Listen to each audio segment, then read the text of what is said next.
Hi friends, welcome back to my channel. ನಾನು ನಿಮ್ಮ ಸವಿತಾ.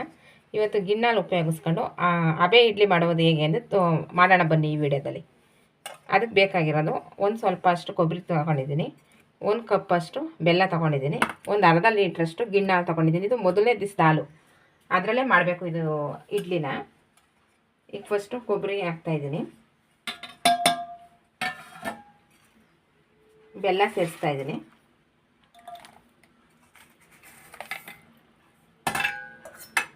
ಇವೆರಡು ಆದಮೇಲೆ ಒಂದು ಅರ್ಧ ಅವರು ನೆನಿಬೇಕು. ಅದು ಬೆಲ್ಲ ಎಲ್ಲ ಫುಲ್ ಕರಗಬೇಕು, ಅಷ್ಟು ನೆನೆಯಕ್ಕೆ ಇಟ್ಕೊಳ್ಳೋಣ ಒಂದು ಅರ್ಧ ಅವರು. ಇದು ನೋಡಿ, ಇದು ಬೆಲ್ಲ ಎಲ್ಲ ಕರಗಿದೆ. ಇವಾಗ ಇದನ್ನ ಮಾಮೂಲಿ ಇಡ್ಲಿ ಪಾತ್ರೆಯಲ್ಲಿ ಬೇಯಿಸ್ಕೊಳ್ಳೋಣ. ಈಗ ಇಡ್ಲಿ ಪಾತ್ರೆಗೆ ಎಣ್ಣೆ ಸಾರ್ಕೊಂಡಿದ್ದೀನಿ, ಪ್ಲೇಟ್ಗೆ ಇದು ಹಾಕೋಣ.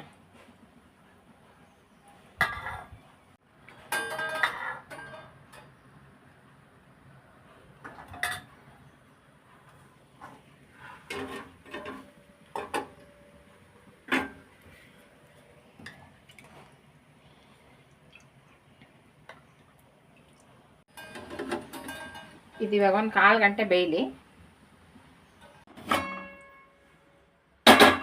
ಇದು ಎಷ್ಟು ಚೆನ್ನಾಗಿ ಬೆಂದಿದೆ. ಇದು ಬೆಂದಿದೆ ಏನು ಅಂತ ಚೆಕ್ ಮಾಡ್ಕೊಳ್ಳೋಕ್ಕೆ ಸ್ವಲ್ಪ ಇದು ಮಾಡೋಣ. ಇದು ನೋಡಿ, ಏನು ಅಂಟಿಲ್ವಲ್ಲ, ಹಂಗಾಗಿ ಚೆನ್ನಾಗಿ ಬೆಂದಿದೆ ಇದು. ನೀವಿನ್ನೂ ನನ್ನ ಚಾನಲ್ನ ಸಬ್ಸ್ಕ್ರೈಬ್ ಮಾಡಿ ಏನಾದ್ರು ನೋಡ್ತಿದ್ರೆ ಪ್ಲೀಸ್ ಸಬ್ಸ್ಕ್ರೈಬ್ ಮಾಡ್ಕೊಳ್ಳಿ. ಹಾಗೆ ಫ್ಯಾಮಿಲಿ ಫ್ರೆಂಡ್ಸ್ ಎಲ್ಲರಿಗೂ ಶೇರ್ ಮಾಡಿ.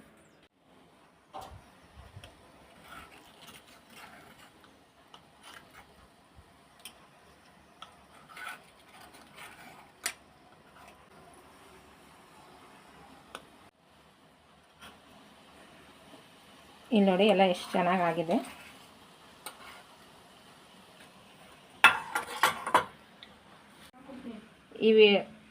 ನಿಮಗೆ ಇಷ್ಟವಾದಲ್ಲಿ ನನ್ನ ಚಾನಲ್ ಲೈಕ್ ಮಾಡಿ, ಶೇರ್ ಮಾಡಿ, ಕಮೆಂಟ್ ಮಾಡಿ. ಸಬ್ಸ್ಕ್ರೈಬ್ ಮಾಡದೆ ಏನಾದ್ರು ನೋಡ್ತಿದ್ರೆ ಪ್ಲೀಸ್ ಸಬ್ಸ್ಕ್ರೈಬ್ ಮಾಡಿ. Thank you.